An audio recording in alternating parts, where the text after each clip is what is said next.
আজ আমি বানাবো এগ চিলি। আসসালামু আলাইকুম, আমি নার্গিস চলে এসেছি আমার কিচেনে। আজ আমি বানাবো এগ চিলি। তো প্রথমে আমি 4টি ডিমকে ফাটিয়ে নেব। তো এর মধ্যে কিছুটা আমি গোলমরিচ দিয়ে দেব। 1 চামচ গোলমরিচ গুঁড়ো দিয়ে দিয়েছি, আর দিয়ে দেব স্বাদ মতো লবণ। তো এটাকে ভালো করে আমি ফাটিয়ে নেব।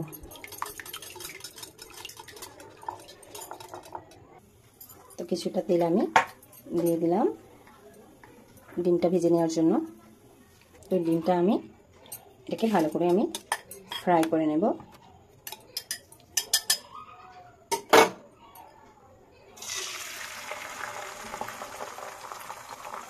তো ডিমটাকে আমি ভালো করে ভেজে নেব। তো এটাকে ভালো করে ভেজে নিয়েছি। তো এটাকে পিস পিস করে কেটে নেব।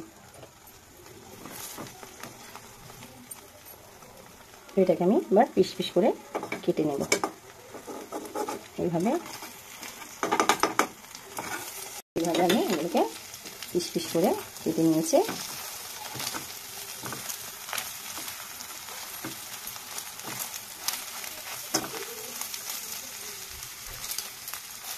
এইভাবে এগুলোকে আমি পিস পিস করে কেটে নিয়েছি। এবার ডিমগুলোকে আমি একে একে সব তুলে নেব। তো কড়াতে কিছুটা তেল আমি গরম হতে দিয়ে দিলাম।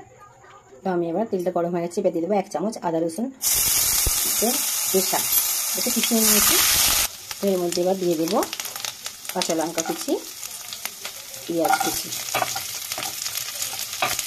দিয়ে কিছুটা সময়টাকে আমি একটু লাল করে নেব। তো এবার দিয়ে দেবো আমি ক্যাপসিকাম কুচি আর টমেটো কুচি দিয়ে কিছুটা সময় এটাকে ভালো করে কষিয়ে নেব। দিয়ে দেবো স্বাদ মতো নুন, এটাকে ভালো করে কষিয়ে নেব। তো এর মধ্যে এবার দিয়ে দেবো হাফ বাটি টমেটো কেচাপ,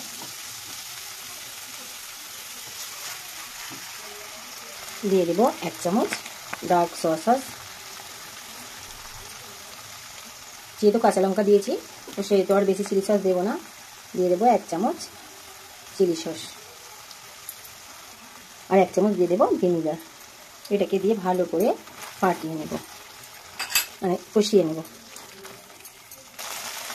এবার এর মধ্যে দিয়ে দেবো অল্প সামান্য জল দিয়ে কিছু সময় জন্য এটা একটু সেদ্ধ হতে ছেড়ে দেবো। তো এর মধ্যে আমি দিয়ে দিচ্ছি 2 চামচ কর্নফ্লাওয়ারকে ভালো করে ফাটিয়ে আমি এর মধ্যে দিয়ে দিলাম। একটু ভালো করে নাড়িয়ে চাড়িয়ে এর মধ্যে দিয়ে দেবো সেই ভেজে রাখা ডিমটা।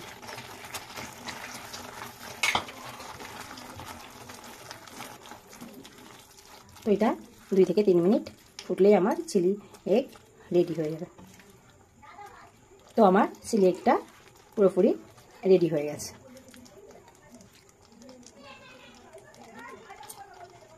তো আমার এগ চিলিটা যদি আপনাদের ভালো লাগে আপনারা আমার চ্যানেলে লাইক করবেন, বেশি বেশি করে শেয়ার করবেন, আর কমেন্ট বক্সে জানাবেন কেমন হয়েছে। আর নতুন কোনো বন্ধু হলে আমার চ্যানেলটা সাবস্ক্রাইব করে দেবেন। আজকের মতো এতটা, আবার নতুন কোনো রেসিপি নিয়ে আপনাদের সামনে হাজির হবো। খোদা হাফেজ।